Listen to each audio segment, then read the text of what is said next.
Hi all of you. Good morning. ఈరోజు బ్రహ్మముడి సీరియల్లో ఏం జరిగిందో తెలుసుకుందామా? తెలుసుకునే ముందు ప్లీజ్ సబ్స్క్రైబ్ మై ఛానల్. ఇక సీరియల్లోకి వెళ్తే రాజ్ తన రూమ్ లో ఒంటరిగా నిల్చొని ఆలోచిస్తూ ఉంటాడు. అంతలో కావ్య అక్కడికి వచ్చి ఏంటండి ఏం ఆలోచిస్తున్నారు అని అడుగుతుంది. దానికి రాజ్ కళ్ళ ముందు అంతా శూన్యంగా ఉన్నప్పుడు ఆలోచించడానికి ఏముంటుంది కళావతి అని అంటాడు. దానికి కావ్య ఇంట్లో వాళ్ళందరూ కవి గారికి శిక్ష పడుతుందేమో అని భయంగా ఉన్నారండి అంటుంది. దానికి రాజు అవును పరిస్థితి చూస్తే అలానే ఉంది అంటాడు. దానికి కావ్య ఒక్కసారి అనామికను కలిసొద్దామండి అంటుంది. దానికి రాజు ఏం మాట్లాడుతున్నావు కళావతి, ఇంట్లో వాళ్ళు ఎలా ఆలోచిస్తున్నారో చూసావు కదా అంటాడు. ఇంకా కావ్య కళ్యాణ్ని కళ్యాణ్ని అనామికను ఒకటి చేయాలని ఎలా అనిపిస్తుంది నీకు అంటాడు. దానికి కావ్య వాళ్ళిద్దరిని ఒకటి చేయడం పక్కన పెడితే ముందు కవి గారిని బయటకు తీసుకురావటానికైనా కలిసి రావాలి కదండి అంటుంది. దానికి రాజ్ ఈ విషయం ఎంత దూరం వెళ్ళిందో నీకు ఇంకా అర్థం కావడం లేదు. మనం వాళ్ళ ఇంటికి వెళ్తే అది కూడా అవకాశం ఇచ్చినట్లే వాళ్ళకి. ఆ తల్లిదండ్రులు అలాంటి వాళ్ళు. మీ అమ్మా నాన్న వాళ్ళు నీ కాపురం కోసం మీ ఇంట్లో అందరి కాళ్ళు పట్టుకోవడానికి కూడా రెడీ అయ్యారు. కానీ వాళ్ళు అలా కాదు.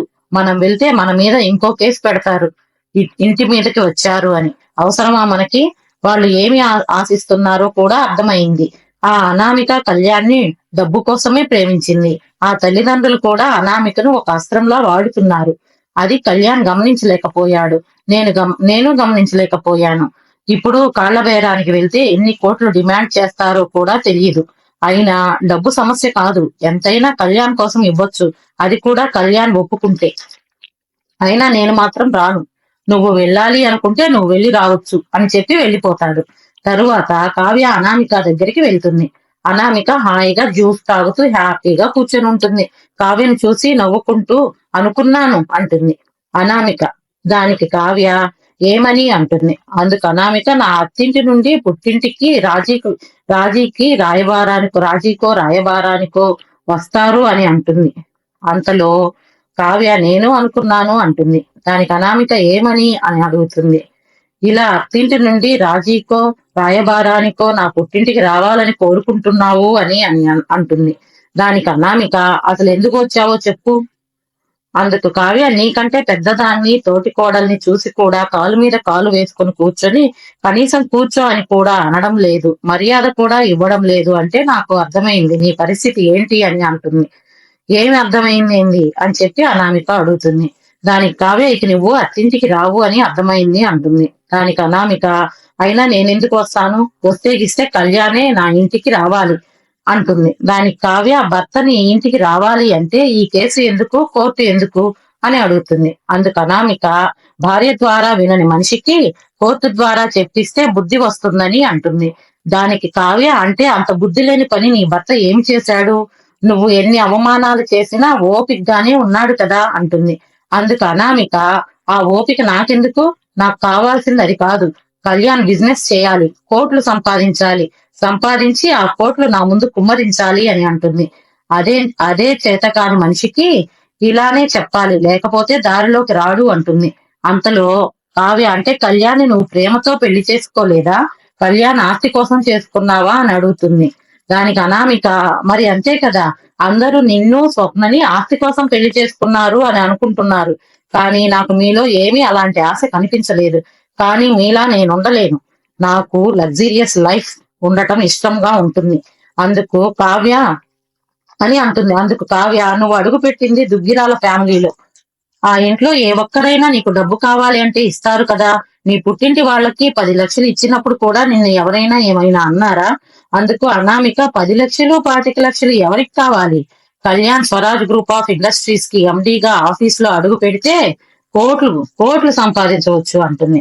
దానికి కావ్య మాట్లాడితే కోట్లు కోట్లు అంటున్నావు, ఏం చేసుకుంటావు కోట్లు అని అడుగుతుంది. పెళ్లి నాటికి 2 కోట్ల అప్పుతో ఉన్నారు మీ పుట్టింటి వాళ్ళు. 10 లక్షలకే ఇంట్లో దోచుకొని నీ పుట్టింటికి ఇచ్చావు. దీన్ని బట్టి చూస్తే మీ పుట్టింటి వాళ్ళు కోట్ల అప్పుతో ఉన్నారు, అందుకే దోచి పెడుతున్నావు.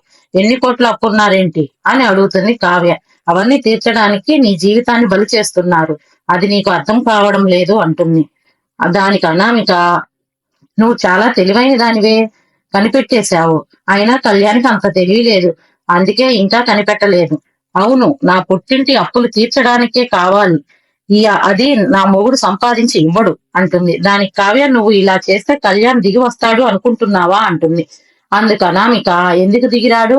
కళ్యాణ్ దిగి వస్తాడు. వాడి బాబుకి బాబు దిగి వస్తారు. ఎందుకంటే దుగ్గిరాల వాళ్ళ ఫ్యామిలీలో ఎప్పుడు ఇలాంటి పరిస్థితి రాలేదు కదా.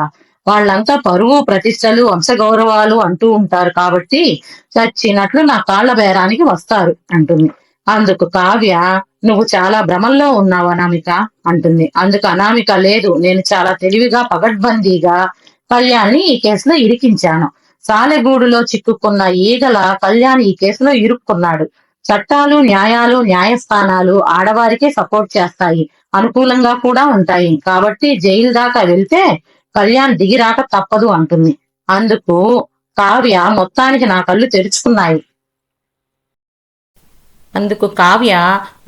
నా కళ్ళు తెరుచుకున్నాయి. నువ్వు కళ్యాణ్ని ప్రేమతో పెళ్లి చేసుకున్నావు అనుకున్నాను, కానీ కాదని అతను వెనక ఉన్న ఆస్తిని చూసి చేసుకున్నావని, అది వీలు కాక జైలుకు పంపించి నీ కాళ్ల దగ్గరకు రప్పించుకుందామని అనుకుంటున్నావు అని అర్థమైంది, అంతేనా అనగానే అనామిక కరెక్ట్ అంటుంది. ఇదే నేను కోరుకునేది, నీకు అర్థమైంది కదా. నువ్వు వెళ్ళి ఆ పిచ్చోడికి చెప్పు, వాళ్ళ అమ్మా బాబులకు కూడా చెప్పు, కొడుకు జైలుకి వెళ్లకుండా ఉండటం కోసం వాళ్లే నచ్చజెప్పి నాకు అనుగుణంగా ఉండమంటారు అంటుంది. అందుకు కావ్య, అనామిక, ఇది అన్యాయం, న్యాయమే గెలుస్తుంది అంటుంది. దానికి అనామిక, సరే వెళ్ళు, రేపు కోర్టులో కలుద్దాం, నాకు నిద్ర వస్తుంది అని వెళ్ళిపోతుంది. నెక్స్ట్ డే మార్నింగ్ అందరూ కోర్టు దగ్గర వెయిట్ చేస్తూ ఉంటారు. న్యూస్ ఛానల్ వాళ్ళు, మహిళా మండలి వాళ్ళు, దుగ్గిరాల ఫ్యామిలీ మొత్తం అక్కడ వెయిట్ చేస్తూ ఉంటారు. అంతలో అప్పు ఫ్యామిలీ కూడా కోర్టు దగ్గరకు వస్తారు. న్యూస్ ఛానల్ వాళ్ళు వాళ్ళ దగ్గరికి వెళ్ళి క్వశ్చన్స్తో విసిగిచ్చేస్తారు. అంతలో కనకం, నా బిడ్డ నిప్పు లాంటిది, దేవుడనేవాడు ఉంటే ఆ నిజం బయటకు వస్తుంది అని చెప్పి అప్పును తీసుకొని కోర్టులోకి వెళ్తుంది. ఇక కోర్టులో బోన్లో ఉన్న కళ్యాణ్ దగ్గరికి అనామిక వెళ్ళి, ఎలా ఉంది నా ప్రతాపం అంటుంది. అందుకు కళ్యాణ్, నీ జీవితాన్ని నువ్వే ముక్కలు చేసుకుంటున్నావు అంటాడు. అంతలో జడ్జి గారు వస్తారు. లాయర్ గారు అనామిక తరపున మాట్లాడబోతే, మీరు ఆగండి అని జడ్జి గారు చెప్పి వీళ్లతో నేనే మాట్లాడతాను అంటారు. ఇది ఫ్యామిలీ కోర్టు కాదు, కానీ న్యాయస్థానమే కదా. ఈ కేసుకు సంబంధించి అబ్బాయి ఉన్నత కుటుంబంకి చెందినవాడు కాబట్టి విడాకుల వరకు వెళ్లకుండా సర్ది చెప్పాలనే మా అభిప్రాయం అంటారు. ఇప్పటికైనా మించిపోయింది ఏమీ లేదు. కళ్యాణ్ అనామికల మధ్య అప్పు అనే అమ్మాయి వల్ల గొడవలు వస్తున్నాయి అన్నారు.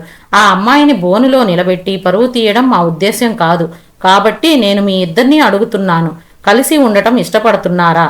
ఇక నుండి కలిసి కాపురం చేసే పని అయితే సమస్యే లేదు అంటారు. ఇప్పుడు చెప్పండి, నీ భర్త నీకు కావాలా వద్దా అని అడుగుతాడు అనామికని. అందుకు అనామిక, కావాలి సార్, కానీ ఇంత సింపుల్గా కాదు, ఆ అప్పుని బోనులో నిలబెట్టాలి, వీళ్ళిద్దరి మధ్య ఉన్న సంబంధం బయట పెట్టాలి, నా కాపురంలో ఇన్ని గొడవలకు కారణమైన అప్పుకు శిక్ష పడాలి, అప్పుతో సంబంధం పెట్టుకుని కూడా నన్ను నా వాళ్ళని ఇంట్లో నుంచి గెంటేసినందుకు కళ్యాణ్ నా కాళ్ళు పట్టుకొని క్షమాపణ చెప్పాలి. అందుకు జడ్జి గారు, కాళ్ళు పట్టుకోవాలా? పట్టుకోకపోతే అని అడగగానే అతన్ని కఠినంగా శిక్షించాలి, జైలుకు పంపించాలి అంటుంది.